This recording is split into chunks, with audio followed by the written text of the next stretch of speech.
어둠이 내린 밤, 오래된 병원 앞에 한 가족이 섰다. 아버지, 어머니, 그리고 두 자녀. 그들은 도시 외곽에서 길을 잃고 우연히 이곳을 찾았다.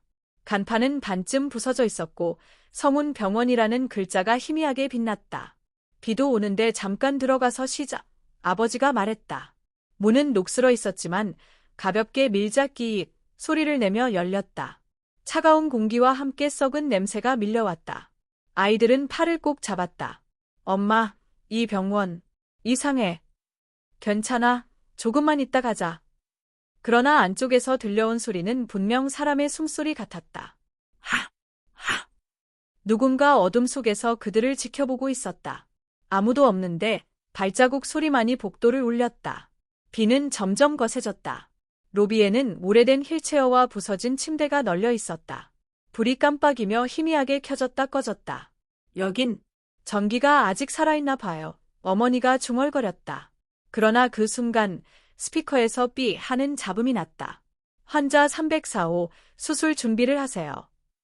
목소리는 분명히 병원 안내 방송이었지만 이 병원은 20년 전에 폐쇄된 곳이었다. 아버지가 놀라서 라디오를 껐다. 하지만 방송은 계속됐다. 환자 304호, 곧 의사가 갑니다. 아이들이 울기 시작했다. 엄마, 집에 가자. 문을 열려 했지만 문은 잠겨 있었다. 밖에는 폭풍이 몰아치고 있었다. 이제 그들은 병원 안에 갇혔다. 복도 끝에 불빛이 천천히 켜졌다. 누군가가 걸어오는 소리가 들렸다.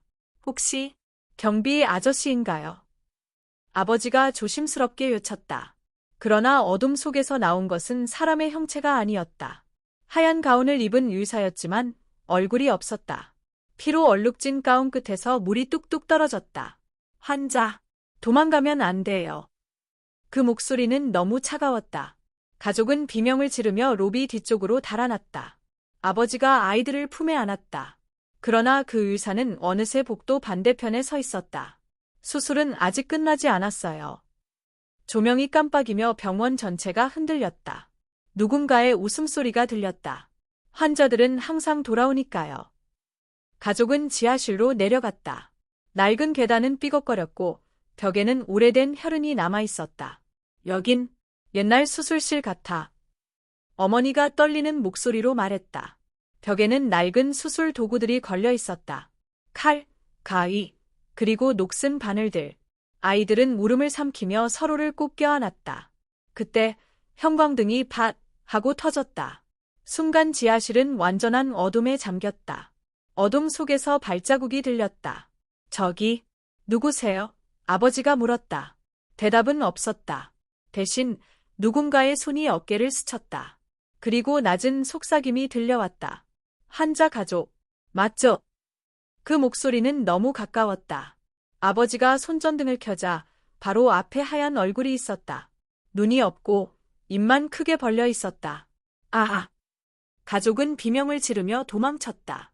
지하실 문을 닫자 안에서 두드리는 소리가 들려왔다. 킁, 킁, 킁. 나가게 해줘. 수술 아직 안 끝났어. 어머니는 눈을 감았다. 제발, 제발 꿈이었으면 좋겠어. 하지만 현실이었다. 복도 끝 CCTV가 돌아가고 있었다. 누군가가 화면 속 가족을 지켜보고 있었다. 그 모니터 옆에는 피 묻은 이름표가 있었다. 담당 의사, 이형석.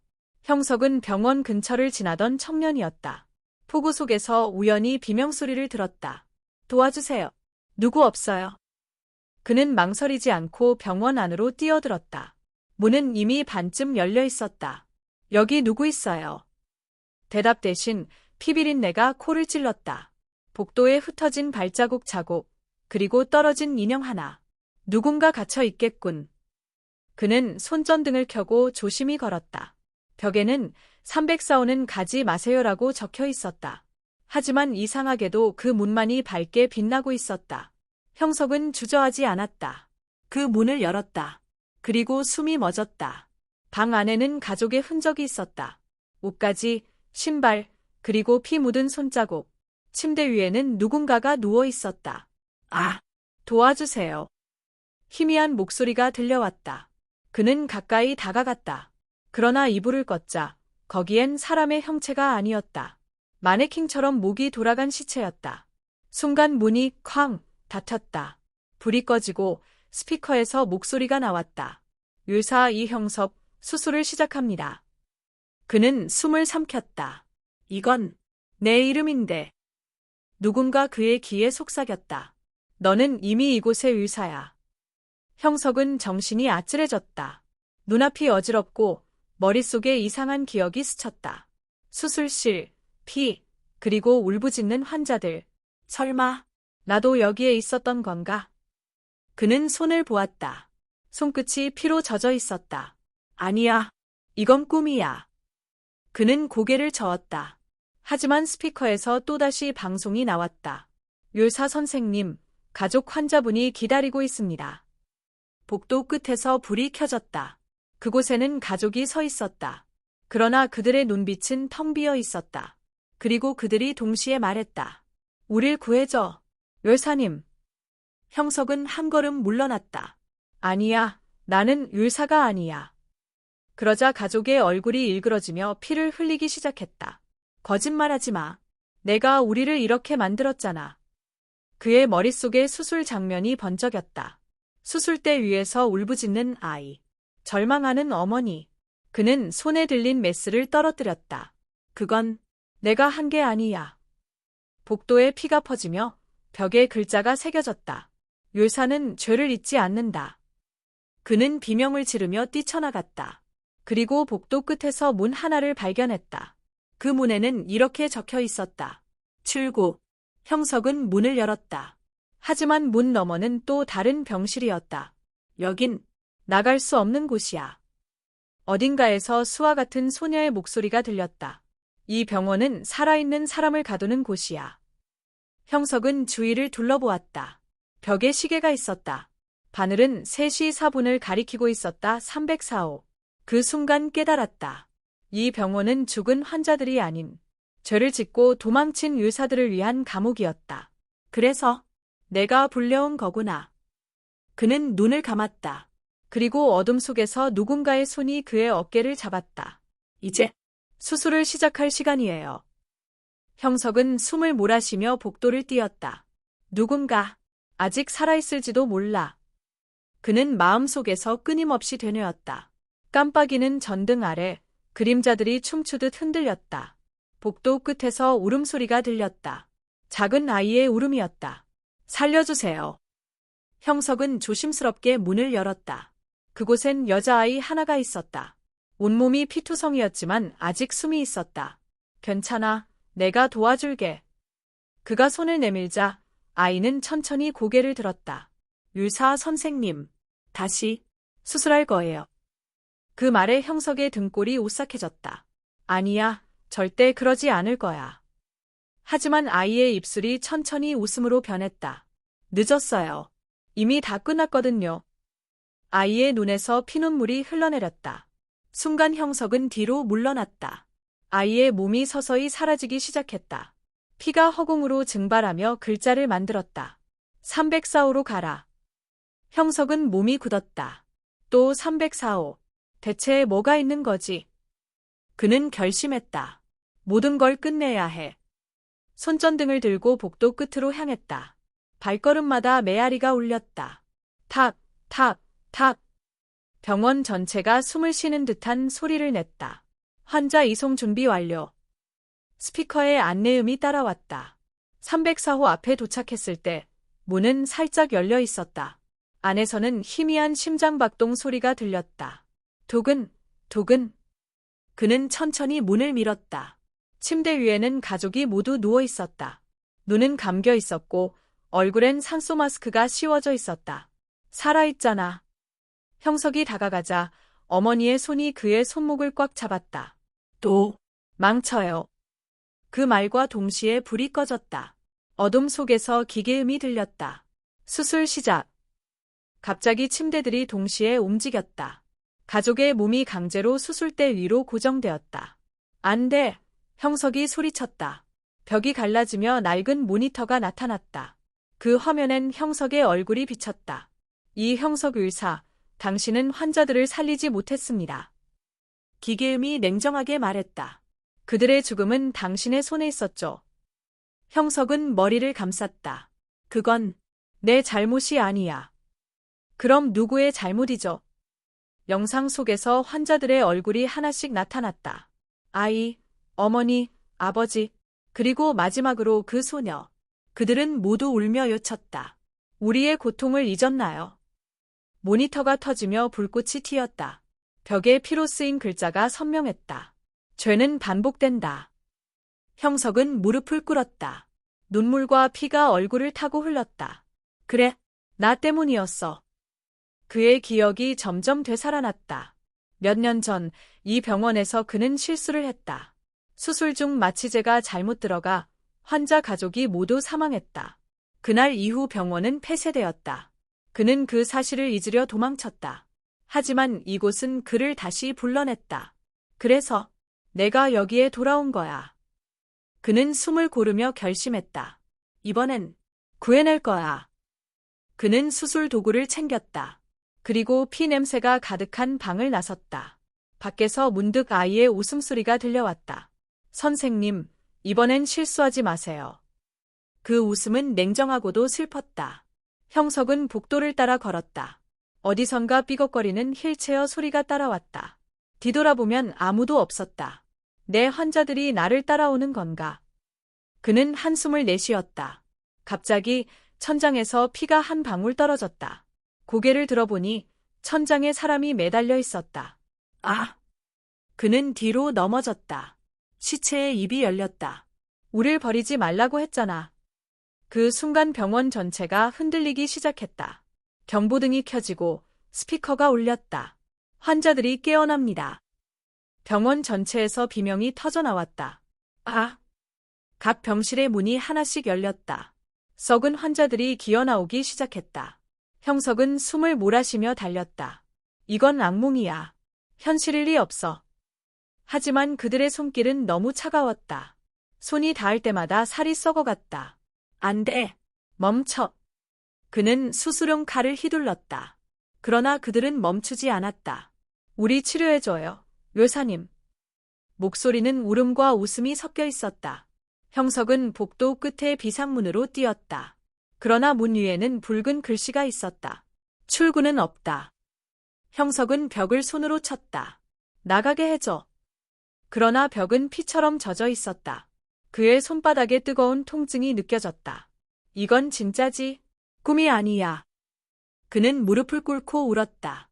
그때 희미한 노랫소리가 들려왔다. 라라라, 수술은 끝나지 않았. 그는 고개를 들었다. 복도 끝에서 한 간호사가 걸어오고 있었다. 그녀의 얼굴은 가면처럼 하얗고 눈은 검게 파였다. 선생님, 환자들이 기다리고 있어요. 형석은 뒤로 물러났다. 난 다시 수술하지 않아. 그럼 당신이 환자가 되겠죠. 그녀가 미소 지었다. 간호사의 손끝에서 주사기가 떨어졌다. 바늘 끝에는 검은 피가 묻어 있었다. 이건 뭐야? 기억을 지워주는 약이에요. 그녀가 속삭였다. 형석은 몸을 돌려 도망쳤다. 그러나 복도는 끝이 없었다. 계속 달려도 같은 곳이었다. 출구는 도대체 어디야? 그때 문 하나가 열렸다. 안에서 빛이 새어나왔다. 이건 그 안에는 침대에 누워있는 가족이 있었다. 그들이 모두 눈을 떴다. 선생님, 이제 기억났죠? 그들의 미소가 피투성이었다. 형석은 주저앉았다. 그래, 내가 널 죽였어. 그는 흐느끼며 말했다. 하지만 나도 벌을 받았잖아. 그러나 가족은 고개를 저었다. 벌은 아직 시작도 안 했어. 그 순간 병원 천장이 무너져 내렸다. 피와 철 조각이 쏟아졌다. 불빛이 깜빡이며 병원 전체가 붉게 물들었다. 환자 304호, 수술 종료. 방송이 울렸다. 형석은 몸을 떨었다. 끝난 줄 알았는데. 그의 그림자가 천천히 병실 벽에 새겨졌다. 그리고 그림자가 말했다. 이제 내 차례야. 붉은 불빛 속에서 형석은 정신을 잃지 않으려 했었다. 피비린내와 기계음이 뒤섞여 머리가 울렸다. 이제 끝내야 해. 그는 수술실 문을 박차고 들어갔다. 안에는 커다란 수술대 하나가 놓여 있었다. 그 위엔 가족이 다시 묶여 있었다. 제발, 그만. 어머니의 목소리가 떨렸다. 형석은 도구를 집어던졌다. 이번엔 구할 거야. 내가 만든 죄는 내가 막는다. 그러나 수술대 옆에 또 다른 형석이 서 있었다. 이제 와서 구한다고 달라질까? 그의 얼굴은 피로 뒤덮여 있었다. 넌 나야. 기억하지? 그때 내가 멈추지 않아서 그들이 죽었어. 두 형석의 눈이 마주쳤다. 이젠 너도 수술당할 차례야. 거울처럼 마주선 두 사람의 숨소리가 맞섰다. 너는 내 죄의 그림자일 뿐이야. 아니, 나는 진짜 너지. 복도 끝에서 경보음이 울렸다. 붉은 빛이 교차하며 수술기계가 스스로 움직이기 시작했다. 기계팔이 살아 움직이듯 칼을 들었다. 환자 준비 완료. 가족이 동시에 눈을 떴다. 그들의 눈에서 검은 액체가 흘렀다. 우릴 살리겠다고 했잖아. 형석은 뒤로 물러났다. 이건 구원이 아니야. 이건 저주야. 그림자 형석이 웃었다. 그럼 너도 함께 죽어. 기계팔이 그의 목을 향해 다가왔다. 안 돼. 형석은 전기선을 잡아당겨 기계를 멈췄다. 불꽃이 튀며 전등이 터졌다. 이제 이 병원은 끝이다. 그러나 천장에서 들려온 목소리가 그를 멈추게 했다. 끝이라니, 여긴 내가 만든 곳이야. 그는 하늘을 올려다봤다. 천장은 마치 거울처럼 반짝이며 그의 과거를 비쳤다. 수술 실패, 사망보고서, 기자의 인터뷰, 폐병원 기사. 모든 장면이 그 앞에서 반복되었다. 이건 내 지옥이야. 그는 무릎을 꿇었다.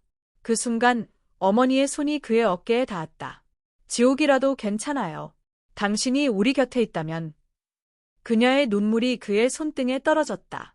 하지만 그 눈물은 피였다. 미안해요. 형석이 속삭였다. 갑자기 병원 전체가 흔들렸다. 천장에 균열이 생기고 빛이 새어나왔다. 무슨 일이야? 그림자 형석이 외쳤다. 당신의 죄를 용서받고 있나 봐. 천장 위에서 따뜻한 빛이 쏟아지며 환자들의 울음소리가 잦아들었다. 그만, 이제 괜찮아. 형석은 그 빛을 향해 손을 뻗었다. 그때 가족이 미소 지었다. 이제 우린 갈 수 있어요. 안 돼. 같이 가자. 하지만 그들의 몸이 서서히 사라지기 시작했다. 이건 당신의 속죄예요. 형석 씨. 그녀의 마지막 말이 울렸다. 형석은 울부짖었다. 제발, 나도 함께 데려가줘.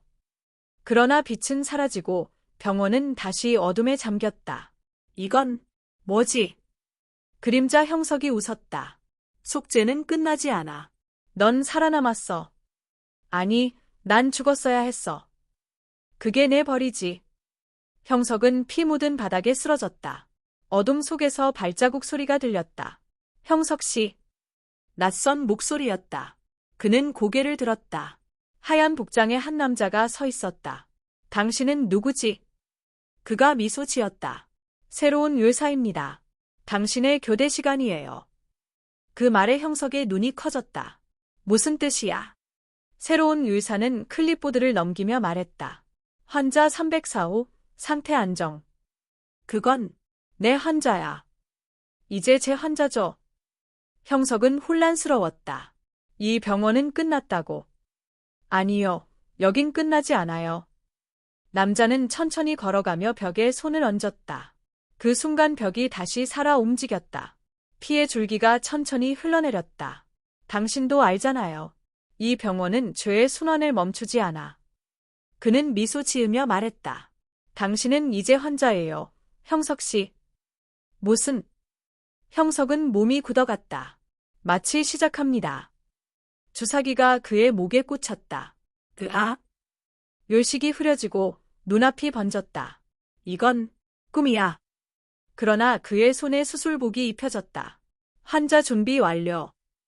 기계음이 울렸다. 그는 거울을 보았다. 거울 속엔 새 의사가 아니라 자신이었다. 아니야. 또 반복되는 거야. 그렇죠. 내 차례예요. 그림자 형석이 다시 나타났다. 이제 내가 이 병원의 의사야. 병원 로고가 불에 타며 빛났다. 송군 하스피텔 영혼의 치료는 계속된다. 시간이 흘러 병원 밖. 폭우 속에서 한 트럭이 멈춰 섰다. 운전석에서 한 남자가 내렸다. 비도 피해야겠네. 그는 낡은 간판을 보았다. 성운병원. 여긴 폐병원이라던데. 그는 문을 밀었다. 끼익. 안쪽은 어둡고 조용했다. 복도 끝 스피커가 켜졌다. 환자 304호, 수술 준비를 하세요. 남자는 눈을 찌푸렸다. 전기? 아직도 들어오나? 어둠 속에서 누군가 속삭였다. 어서 와오, 의사 선생님. 그 남자는 고개를 갸웃하며 안으로 걸어갔다. 벽에 걸린 사진 하나가 그의 시선을 멈췄다. 사진 속엔 한 남자가 있었다. 피 묻은 수술복 차림, 이름표에는 이형석. 이 사람, 누구지? 그 순간 사진 속 형석의 눈이 움직였다. 뒤를 보세요. 남자가 고개를 돌렸을 때 문이 닫혔다. 스피커에서 다시 방송이 나왔다. 새로운 의사님, 근무를 시작하세요. 기계들이 동시에 켜졌다. 이 병원은 살아있다. 그가 속삭였다. 그리고 뒤에서 형석의 목소리가 들려왔다. 환자, 준비됐나요? 불빛이 깜빡이며 병원 전체가 다시 살아났다. 기계음, 웃음소리, 그리고 피비린내. 환자 304호, 수술 시작합니다. 형석의 그림자가 천천히 벽에서 떨어져 나왔다. 환자는 늘 돌아오죠. 그림자가 미소 지었다. 밖에서는 비가 계속 내렸다. 하늘의 번개가 병원 창문을 비쳤다. 그리고 병원 간판이 천천히 타들어갔다. 송군 하스피텔 글자는 검게 녹아내렸다. 하지만 안에서는 여전히 심장 소리가 들렸다. 두근, 두근. 새로운 의사가 조용히 속삭였다. 자, 수술을 시작하죠. 그때 병원 문이 자동으로 닫혔다. 쾅! 병원의 지하층으로 내려가는 문이 열렸다. 희연의 아버지는 망설였다. 이 아래로 가야 하나? 하지만 2층에서 갑자기 들려온 문 닫히는 소리에 모두가 움찔했다. 다시 올라가면 죽어, 희연이 단호히 말했다. 그들은 손전등을 켜고 어두운 계단을 조심스럽게 내려가기 시작했다. 계단의 벽에는 오래된 낙서와 손자국이 있었다. 여기서 누가 살았던 거야? 어머니가 속삭이자 희연은 대답 대신 숨을 삼켰다. 계단 아래에서 들려오는 물음소리, 그것은 분명 아이의 것이었다. 32. 지하 복도는 차가운 공기와 썩은 냄새로 가득했다. 전등은 하나도 켜지지 않았고 오직 손전등 불빛만이 길을 비췄다. 그 불빛 속에 낡은 휠체어 하나가 천천히 움직였다. 아무도 밀고 있지 않았다. 봤어요? 어머니의 목소리가 떨렸다. 누가 있는 거예요? 희연은 휠체어에 다가갔다. 좌석 위에는 사진 한 장이 있었다. 그 사진 속에는 4명의 가족이 있었다. 놀랍게도 그 가족의 얼굴은 희연의 가족과 똑같았다. 그들은 서로를 바라보며 말을 잃었다. 이건 장난이야. 그렇지? 아버지가 사진을 찢어버리려는 순간 복도의 조명이 번쩍이며 모두의 눈이 멀었다. 불빛이 사라지자 희연의 가족은 복도 한가운데가 아닌 병실 안에 서 있었다. 낡은 침대 위에는 피 묻은 의료복이 놓여 있었다. 벽에는 붉은 글씨로 이렇게 써 있었다. 돌아온 걸 환영해. 희연의 어머니는 소리 없이 눈물을 흘렸다. 이곳은 우리를 기다리고 있었던 거야. 병실 문이 저절로 닫혔다. 철문은 잠겼고 두드려도 열리지 않았다. 문이 안 열려요. 아버지가 힘껏 밀었지만 소용없었다. 그때 천장 위에서 발소리가 났다. 위에 누가 있어요? 희연이 속삭였다. 모두가 위를 올려다보는 순간 천장이 찢어지듯 갈라지며 하얀 손이 튀어나왔다. 그 손은 피투성이었고 무언가를 잡으려 허공을 헤맸다. 그만둬. 아버지가 소리쳤지만 손은 점점 내려오며 희연의 어깨에 닿았다. 차가운 감촉이 전신을 얼렸다. 희연은 비명을 질렀다. 동시에 병실 안의 불빛이 깜빡이며 꺼졌다. 어둠 속에서 가족의 숨소리만 들렸다. 그때 낯익은 남자의 목소리가 속삭였다. 괜찮아요. 제가 도와드릴게요. 어둠을 가르며 손전등 불빛이 켜졌다. 그곳에는 젊은 남자가 서 있었다. 그는 병원 제복을 입고 있었지만 눈빛은 인간 같지 않았다. 누구세요? 희연이 물었다. 이 병원의 마지막 생존자였어요. 하지만 이제 나도 같았지. 그의 말에 모두의 등골이 오싹해졌다. 그 남자는 자신을 준호라고 소개했다. 이 병원은 사람을 살리지 않아. 영혼을 가둬. 그의 말이 끝나자 벽에서 피가 흘러내렸다. 피는 바닥으로 스며들며 어떤 문양을 만들기 시작했다. 그것은 탈출이라는 글자를 거꾸로 새긴 모양이었다. 이걸 따라가야 해요. 준호가 말했다. 희연은 두려움을 억누르며 고개를 끄덕였다. 가족은 그 피의 흔적을 따라 복도 끝으로 향했다. 하지만 복도는 끝없이 이어졌다. 마치 미로처럼. 걸음을 옮길수록 공기는 점점 무거워졌다. 병원 벽에는 사람의 그림자가 하나둘 새겨져 있었다. 이건 뭐예요? 희연이 물었다. 준호는 낮게 대답했다. 이 병원에 죽은 사람들. 그들의 그림자가 아직 떠나지 못했어요. 그 말이 끝나자 벽에 그림자들이 서서히 움직이기 시작했다. 그리고 그중 하나가 희연의 그림자와 맞닿았다. 순간 희연은 차가운 감각에 휘청였다. 그림자는 웃었다. 넌 이제 우리와 함께야. 희연은 그 자리에서 주저앉았다. 그림자가 그녀의 몸을 감싸며 속삭였다. 넌 나야. 난 너야. 준호가 재빨리 희연을 끌어냈다. 정신 차려요. 그는 손에 든 성수를 그림자에게 뿌렸다. 그림자는 비명소리를 내며 사라졌다. 이 병원은 사람의 공포를 먹어요. 두려워할수록 강해지죠. 준호는 숨을 몰아쉬었다. 희연의 가족은 서로를 부둥켜 안았다. 하지만 그 순간 복도 끝에서 희미한 노랫소리가 들려왔다. 아가야, 아가야, 잠들지 마. 그 노래는 점점 가까워졌다. 어린아이의 목소리였지만 그 안에는 분명한 아기가 느껴졌다. 희연의 어머니가 입을 막았다. 그건 내가 어릴 때 불러주던 자장가야. 모두가 그 말을 듣고 얼어붙었다. 준호가 손전등을 높이 들었다. 빛이 닿은 곳에 작은 인형 하나가 있었다. 인형의 눈에서는 피눈물이 흐르고 있었다. 도망쳐요. 준호의 요침과 동시에 인형의 입이 열렸다. 다시 돌아온 걸 환영해. 복도가 흔들리기 시작했다. 천장에서 석고 조각이 떨어지고 경보음이 울렸다. 이제 병원이 깨고 있어요. 서둘러야 해요. 준호가 외쳤다. 희연의 아버지가 앞장서며 출구를 향해 달렸다. 하지만 모든 문은 닫혀 있었다. 벽에 걸린 시계가 멈춰 있었다. 3시 33분, 악령의 시간. 그 순간 병원 전체가 숨을 쉬는 듯 울렁였다. 어딘가에서 낮고 거대한 목소리가 울렸다. 이제 너희 차례야. 병원의 어둠 속에서 희연의 가족은 서로를 꼭 끌어안았다. 어둠은 단순한 밤의 그림자가 아니었다. 그 안에는 무언가 살아있었다. 미묘한 숨소리, 그리고 낮게 울리는 울음소리가 복도 끝에서 들려왔다. 희연은 아버지의 팔을 꽉 잡으며 말했다. 아빠, 이제 나가요. 제발. 하지만 아버지는 벽을 짚으며 고개를 저었다. 출구가 막혔어. 그 순간 복도의 불빛이 깜빡이며 희미하게 켜졌다. 벽에는 피로 쓰인 글자가 있었다. 남은 시간은 없다. 42. 벽에 쓰인 피글자를 본 순간 어머니가 비명을 질렀다. 하지만 그 소리는 금세 복도 전체에 울려 퍼지며 다른 비명으로 반사되었다. 희연은 눈을 감고 귀를 막았다. 그런데 그 반사된 비명 속에는 분명히 낯선 남자의 목소리가 섞여 있었다. 도망쳐. 지금이 아니면 늦어. 그 목소리는 한때 그 병원에서 근무하던 간호사의 연인이었다는 소문이 있었다. 유령이 되어 병원에 갇혀 있다는 이야기. 희연은 숨을 죽였다. 그 목소리 들었어요? 하지만 가족은 이미 말할 힘도 없었다. 그때 갑자기 문이 열리며 찬바람이 병실로 밀려왔다. 희연은 뒤돌아보았다. 문가에 서 있던 사람은 바로 소년 준호였다.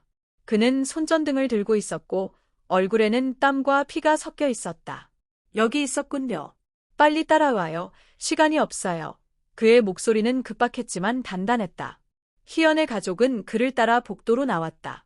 하지만 그들의 뒤에서 무언가 움직였다. 흰 환자복을 입은 형체들이 하나둘 나타나며 그들을 따라오기 시작했다. 그들은 병원의 마지막 환자야. 준호가 낮게 말했다. 계단으로 달려가는 동안 희연은 벽을 스치는 차가운 손길을 느꼈다. 누군가 그녀의 머리카락을 붙잡으려 했다. 그만. 준호가 손전등을 휘둘렀다. 빛이 닫자 그림자들은 순간 사라졌다. 하지만 계단 아래에서 들려오는 소리가 있었다. 여기서 나갈 수 없어. 그것은 병원 원장의 목소리였다. 오래전 그는 비밀 실험을 하다 죽었다고 알려졌다. 그러나 지금 그의 영혼은 여전히 이곳을 지배하고 있었다. 희연의 가족은 두려움에 떨며 계단을 내려가기 시작했다. 계단을 다 내려왔을 때 병원의 로비에는 수많은 의자와 휠체어가 엉켜 있었다. 그리고 그 한가운데 피 묻은 의료 기록이 널려 있었다. 이건 우리 이름이에요. 희연의 어머니가 속삭였다. 우리 가족의 이름이 왜 여기에 있어요? 준호는 얼굴이 굳었다. 이 병원은 당신들을 기다리고 있었어요. 그 말과 동시에 천장이 흔들리기 시작했다. 형광등이 깨지며 유리 조각이 쏟아졌다. 지금이에요. 출구로 준호가 외쳤다. 출구 앞에는 녹슨 철문이 있었고 그 위에는 낡은 붉은 십자가가 걸려 있었다. 준호는 손전등을 내려놓고 철문을 밀었다. 하지만 문은 꿈쩍도 하지 않았다. 그 순간 병원 안쪽에서 길을 찢는 듯한 웃음소리가 울려 퍼졌다. 희연의 가족은 서로의 손을 잡았다. 그만, 이제 놔줘요. 희연이 외쳤다. 그러자 문이 천천히 열리기 시작했다. 바깥에 공기가 들어오며 희미한 빛이 복도를 비쳤다. 그 빛 속에서 그림자들이 서서히 사라졌다. 그들은 밖으로 나왔다. 차가운 새벽 공기가 그들의 폐를 스쳤다. 하지만 병원 뒤편에서 여전히 발소리가 들렸다. 끝난 게 아니야. 준호가 중얼거렸다. 희연은 눈을 크게 떴다. 뭐라고? 이 병원은 사람을 보내지 않아. 단지 다음 희생자를 기다릴 뿐이야. 그의 말과 함께 병원 창문 사이로 누군가 희미하게 그들을 바라보고 있었다. 흰 가운의 붉은 눈, 병원의 새로운 악령이었다. 희연의 가족은 근처 마을의 파출소로 달려갔다. 경찰에게 모든 일을 설명했지만 그들은 믿지 않았다. 그 병원은 20년 전에 폐쇄됐어. 경찰이 단호하게 말했다. 그 안에는 아무도 없어. 그러나 희연의 손목에는 여전히 붉은 손자국이 선명하게 남아 있었다. 그것은 누군가가 실제로 그녀를 붙잡았다는 증거였다. 경찰이 그 자국을 보자 잠시 말을 잃었다. 그럼 그 소녀는 누구였지? 다음 날 희연은 신문을 읽다가 충격을 받았다. 병원 화재 사고 10년 전 사망한 소년, 준호의 미스터리라는 제목이었다. 기사 속의 사진은 분명히 어제 그녀를 구한 그 소년이었다. 준호는 그 병원에서 환자들을 구하려다 죽은 영웅으로 기록돼 있었다. 희연은 신문을 떨어뜨렸다. 그럼 그때 나를 구한 건 말끝을 잇지 못했다. 창밖에서는 여전히 병원의 방향으로 안개가 피어오르고 있었다. 밤이 다시 찾아왔다. 희연은 창문 너머로 병원을 바라보았다. 어제의 악몽이 아직 끝나지 않은 듯했다. 바람이 불며 병원 창문이 스스로 열렸다. 그 안에서 희미한 불빛이 깜빡였다. 그리고 아주 작게 누군가의 목소리가 들려왔다. 괜찮아요. 이제 안전해요. 희연은 눈을 감았다. 눈물이 흘렀지만 마음 한켠이 따뜻해졌다. 그 소년, 준호가 아직 그곳에서 누군가를 지키고 있는 것 같았다.